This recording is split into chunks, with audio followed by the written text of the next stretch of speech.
It's time for you guys to get involved, ladies and gentlemen, in our DHL MVP. You guys know the score by now. Use your Twitch channel points to vote who you think should be the MVP of this game. Of course, those points will be accumulated towards the end of the tournament, and we'll be crowning the MVP at the end of our best of 5 coveted grand final. We've got GRÅND, OrB1Tz, JKS, and Cadian all in the mix of this one. Gentlemen, if you were going to be voting, who are you picking? I mean, the obvious one has to be GRÅND, man. This guy, we kind of expect him to drop off a little bit considering this all-out performances he's been having all tournament, but he continues to deliver again and again and again. Inferno, we saw him just handing down clutches after clutches, winning duels so very convincingly.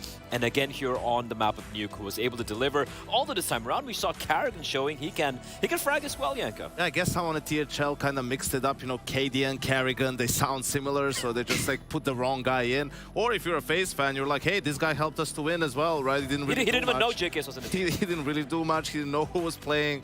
Right, all the jokes get them all out now. But yeah, I mean, just super underwhelming from Heroic. I mean, we're talking about one of the 3 big teams or 4 teams didn't make any changes, came here straight into the semis, right, playing against FaZe, who has a stand-in. And it's not that they lost, it's that they felt completely flat. Like even that first map, in the end it was close, but FaZe had a massive lead, like 13-5, 14-8, right? Like it was just a matter of time before they closed it out. And yeah, it seems like Heroic is still ways away from being a contender. Which is such an unfortunate thing, because again, we speak about the elements which needed to really click for the side of Heroic for them to pull off the win here. Ston, the star player, second highest rated player in the tournament, just wasn't there in the server at all. In fact, it was Teslas who stood up a little bit, right? But overall, they looked very deflated. They weren't allowed the freedom and the respect they usually get online against other teams. You could see the crowd element coming into play. Karrigan just working with the crowd and just basically pressuring them throughout. And they just couldn't get into the game really at any point in time. They lost all the pistols, and even early gun rounds didn't really go their way. Even if they would win, they couldn't win consecutive rounds in a row. They couldn't really break FaZe, you know, when even if you claw back a little bit, you know, you need a good start in the second half to build on that. But the opposite happened. Like everything they could build on late in the first half, FaZe was just, okay, yeah, that doesn't matter. It's not going to change anything. We're just going to crush you. And you can see the confidence. You mentioned Karrigan. When he's like, first they're like, you know, running out hot, then the following round he's just walking out hot on timing, right? Like that's something that you can do when you're 14-5 up. But if the game was 11-11 or 12-12, probably not the same approach. Yeah, it is that just a characteristic confidence we know coming out of Karrigan. I'm just kind of reminiscing from some of the interviews that we heard during that online era, him saying, you know, when we're back on these LAN stages, that is when the team is going to be doing some really good stuff. And we have totally seen that throughout this game, throughout the tournament, really, since they hit the Spodek. It's just been strength to strength for FaZe. Yeah, absolutely. And this is a FaZe which is, look, I'll be real. They've been on with a stand-in, it was going to end eventually, but this is suddenly looking dangerous for whoever is going to be facing off against them tomorrow, which is of course going to be G2. And for Karrigan, I just want to add a little bit more onto what Janko said. You're looking at all these highlights, multi-kill rounds, and he had the most openings in this entire series, if I'm not mistaken, as well. Taking the lead, you know, being that sacrificial guy. And we've said this about Karrigan. Sometimes he goes in for unnecessary, you know, pushes through smokes and whatnot, gets a little too hyper-aggressive to get information, and sometimes he gets punished for it. Not this time around. He didn't get punished. He got away with murder multiple times. Yeah, we talk about leading by example. I think Karrigan just kind of epitomizes that in terms of that in-game leader role. And it's great to see him be able to sort of fulfill that confidence when he comes out on the stage as well. Yeah, and if he can also abuse a team in that way, right? I mean, we saw the series against Na'Vi in the group stages in the winner's game. He had 29 kills over 3 maps, right? So it can also go terribly wrong, right? If a team is ready for it, or if he's just not having a great day. So it's, you know, you live and die by the same way. But, you know, it brings a lot to the team in terms of creating space and giving information, right? It's just, when it works, it looks really good and makes their lives really easy, but when it doesn't, then things become much harder. And I just want to add one final thing on the note of Karrigan is how we're talking about his individual prowess, but let's not forget, again, I keep harping on this again and again, but he's impressed me so much despite all the shit that this team's been going through. He's somehow managed to, you know, keep them together on the same page. And even tomorrow, they still don't know if it's going to be Rain as a 5th man. Or that's hilarious. After everything they've been through, they make it to the grand final, and that's when they get, for the first time, the actual 5 players playing. And that'd be insane, though. Imagine Rain just walking into the stage and mapped is, all right, time to play. That would be absolutely incredible. Well, fingers crossed for Rain for that one. Unfortunately, though, for Heroic, that does mean the end of the line here at the Spodek, but we do have a few words from Refresh before the team's departure. Hey everybody, unfortunately Heroic is out of this tournament, but luckily we'll have at least Refresh here just like explain us what exactly happened to the series. We know that Cadian really likes to prepare for like all of the series. Did he have like some problems preparing for this one because of all of the standing stuff? No, I think today was not a matter of preparation. I think sometimes you just have an off day, and I think today our communication was off, and we were a bit shaky in the beginning. I just think that today was an off day. We just played bad, and sometimes that's just a problem that you don't play up to the level that you are used to do. And I just think that if we go back and watch the games, I think we go back and watch the games. I think. And I mean, yeah, I mean, it's just unfortunate to have an off day when you have a match. So I think FaZe played like really good. Of course, they have some momentum. They also play great in the quarterfinals. So I think like right now they are playing like really good. So I mean, congrats to them. But do you think if, for example, you would be, for example, first in the play-in and then maybe in the groups in the lower bracket, you would have like more time to actually get used to, like maybe, you know, like to the whole like environment of the LAN, you would maybe have better results? Not really. I just think, I mean, as I said like earlier, that it's a matter of having an off day and not showing up. And I think we as a team, we didn't show up. I think we had a lot of good reads and good ideas, but I mean, if you don't hit your shots and if you don't communicate to the level you're used to, then you are just gonna lose, and that's what happened today.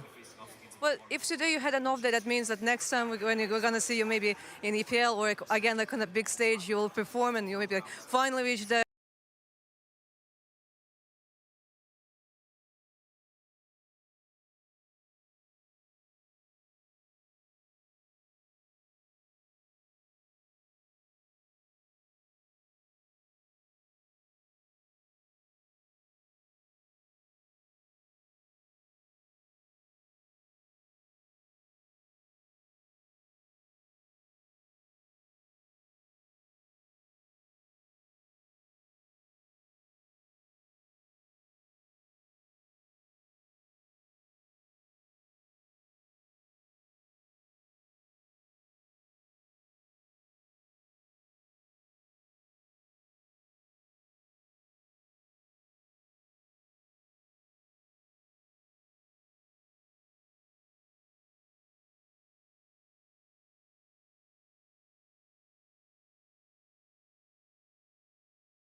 The frog. All right. He's a silly boy.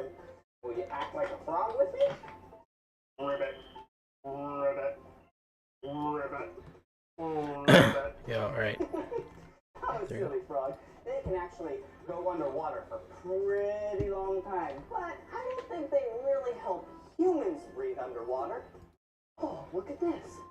This is a grandfather's frog. It's so big. Oh, hey, another bird. Oh, hello, crow. Or is that a raven? I don't know, but that's a really cute bird. Oh, so many birds in here. And I don't think the clock will help us. Clocks help you tell time, not breathe underwater. So colorful. Oh, beads? Look at this. Wow, some big beads.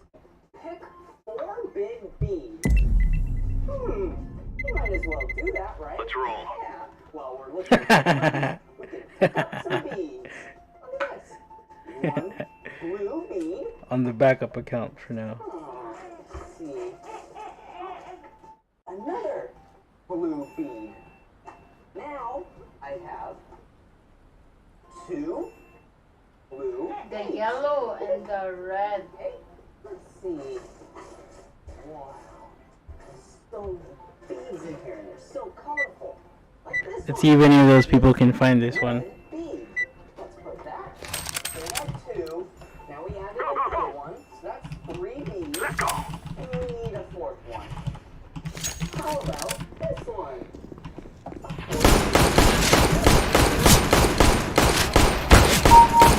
Four big keys.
Nice, nice.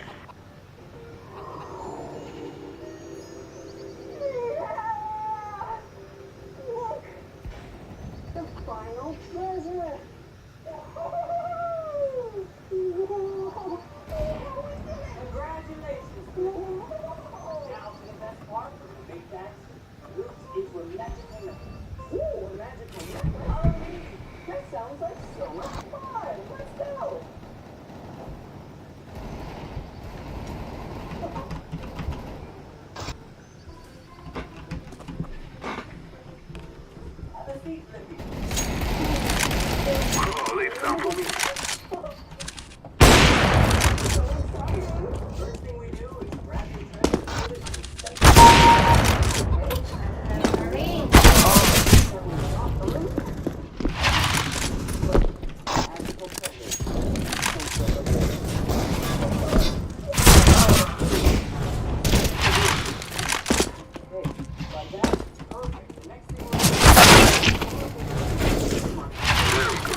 Mr. Ping.